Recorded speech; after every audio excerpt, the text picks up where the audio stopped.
आज हम लोग को बेसिक मैथ में ट्रिग्नोमेट्री डिस्कस करना है ना। 10th क्लास में ट्रिग्नोमेट्री आप लोग पढ़े होंगे, तो जब आप लोग फिजिक्स पढ़ोगे तो उसमें ट्रिग्नोमेट्री की जरूरत होती है, तो उसको शॉर्ट में हम बता रहे हैं। देखिए, ट्रिग्नोमेट्री पढ़ने से पहले सबसे पहले हमको पता होना चाहिए ट्रायंगल, राइट एंगल ट्रायंगल ना। तो हमारे पास एक राइट एंगल ट्रायंगल है, ठीक ऐसा कुछ।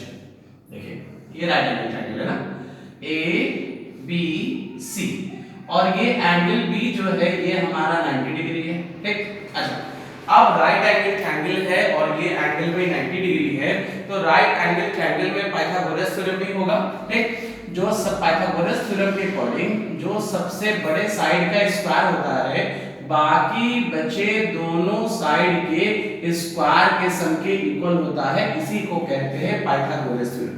बस में कि जो भी सबसे बड़े साइड का स्क्वायर होगा, बाकी बचे दोनों साइड के स्क्वायर के सम के क्या होगा, इक्वल होगा। अच्छा, उसके बाद आता है कि जैसे ये ट्रायंगल है, ठीक, ये राइट एंगल ट्रायंगल है, तो ये एंगल 90 है और ये एंगल थीटा सपोज कर लिया थीटा है, ठीक।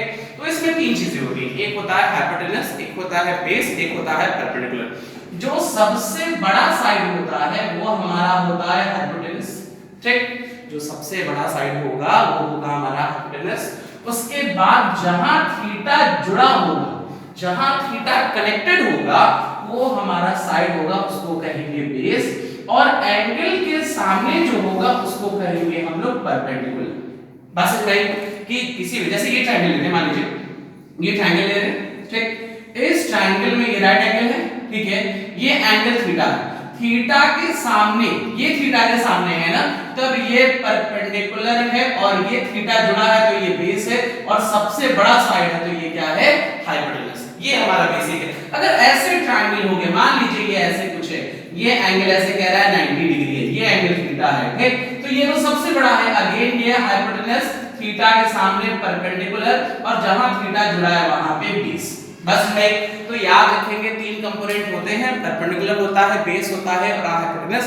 जो सबसे बड़ा साइड होता है वो हाइपोटेनस, एंगल के सामने वाला परपेंडिकुलर, और जहां थीटा जुड़ा होता है वहां बेस। अच्छा, अब एक चीज और देखिएगा, जैसे क्वेश्चन शॉर्ट में ले लेते हैं, बस बेसिक चीजें क्लास 10th की आप लोग को। सोचिए अगर नेट के लिए तैयारी कर रहे हो तो आप लोग बस रिकैप कर रहे हो ना। देखिए अब ऐसे क्वेश्चन कहा कि हमारे पास एक राइट एंगल ट्रायंगल है, ठीक, ये हमारा 3 है, ये हमारा 5 है, तो बताइए इसका लेंथ कितना होगा। तो वही पाइथागोरस थ्योरम, सबसे बड़े वाले साइड का square is equal to 3 square plus x square, तो ये हो गया 25, ये हो गया 9 प्लस x स्क्वायर, तो x स्क्वायर की वैल्यू 16 और x की वैल्यू हमारी रूट लेंगे तो ये आएगा 4। बस में प्लस माइनस दोनों 4 आएगा, हम यहाँ पे प्लस 4 देंगे, ठीक है, क्योंकि लेंथ कभी नेगेटिव में नहीं होता है। चलिए अब इसके बाद देखिए क्या है, ठीक। इसके बाद हम लोग को ट्रिग्नोमेट्री में टी रेशियो पढ़ना है, टी रेशियो, ठीक है। टी रेशियो को कहते हैं ट्रिग्नोमेट्रिक रेशियो, कि sine theta, cos theta, tan theta, ये सारी चीजें क्या होती है ना। तो ऐसे याद रखिएगा, पंडित, बद्री, प्रसाद, हर बोले, बस एकदम सिंपल।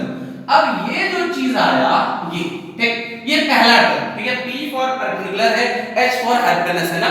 ये जो पहला टर्म आया इसको कहते हैं साइन थीटा, इसको उल्टा ले लेंगे तो इसको कहेंगे कोसेक थीटा, इसको कहते हैं कॉस थीटा, इसका उल्टा ले लेंगे तो इसको कहते हैं सेक थीटा, ये जो है इसको कहते हैं हम लोग टैन थीटा, और इसको कहते हैं कॉट थीटा। ये ट्रिग्नोमेट्रिक रेशियो है, इनको टी रेशियो कहते हैं। टोटल 6 टी रेशियो हो गया, ठीक। अब सबसे पहले साइन थीटा, देखिए साइन थीटा की अगर बात करें तो साइन थीटा का बेसिक फार्मूला है परपेंडिकुलर अपॉन हाइपोटेनस। जैसे इस ट्रायंगल में हम इसको थीटा मान लिए, तो परपेंडिकुलर कौन है, ये परपेंडिकुलर है ना, और ये क्या है, बेस, और ये क्या है, हाइपोटेनस। तो sin theta equal to perpendicular मतलब BC, हाइपोटेनस का मतलब कितना, AC। cos theta is equal to क्या लिख सकते हैं, बेस अपॉन हाइपोटेनस, तो AB upon AC। tan theta is equal to क्या लिख सकते हैं, परपेंडिकुलर बाय बेस, तो परपेंडिकुलर कितना, BC अपॉन AB। ये हमारा sin थीटा, cos है, tan थीटा, यही चीज उल्टा कर दे तो कोसेक आ जाएगा, तो इसका लिख सकते हैं cosec theta is equal to क्या आ जाएगा, हाइपोटेनस अपॉन परपेंडिकुलर, मतलब लिख सकते हैं इसको 1 अपॉन कोसेक थीटा, इसको लिख सकते हैं 1 अपॉन सेक थीटा, इसको लिख सकते हैं 1 अपॉन या 60 रेशियोज होते हैं। sin जो होता है कोसेक का रेसिप्रोकल cos sec का और tan किसका cot का, ये हमारे t रेशियोज है ना। अच्छा अब t रेशियो के बाद और आ जाइए, ये आप लोग लर्न कर लीजिएगा, ये सब बेसिक है, बस ऐसे ये याद रहेगा, सारी चीजें लर्न हो जाएंगी। उसके बाद फिर देखिए क्या है, उसके बाद हम लोग को पढ़ना है ट्रिग्नोमेट्रिक आइडेंटिटी। ट्रिग्नोमेट्रिक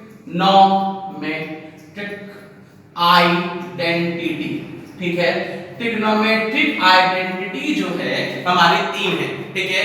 पहला ट्रिग्नोमेट्रिक आइडेंटिटी है, एक है sin square theta plus cos square theta is equal to 1, ठीक। sin square theta cos square theta का जो सम होता है वो कितना होता है 1। इसको चाहे तो जैसे भी यूज कर सकते हैं, लिख सकते हैं कि sin square theta is equal to 1 minus cos square theta, या तो स्क्वायर हटा दिए तो यहाँ पे रूट आ जाएगा, मतलब कि cos थीटा पता हो तो sin थीटा निकाल सकते हैं। इसी तरह cos theta is equal to लिख सकते हैं under root 1 minus sin square theta. ये फर्स्ट आइडेंटिटी हो गई। अब इसके बाद सेकंड आइडेंटिटी आती है, ऐसे कुछ आता है 1 plus tan square theta is equal to sec square theta ना। तो इसमें ये भी लिख सकते हैं, देखिए यहां से tan square theta is equal to sec square theta minus 1 square हटा दे तो ये रूट आ गया, ये भी हो सकता है ना। अच्छा ये तो सेकंड आइडेंटिटी हो गई।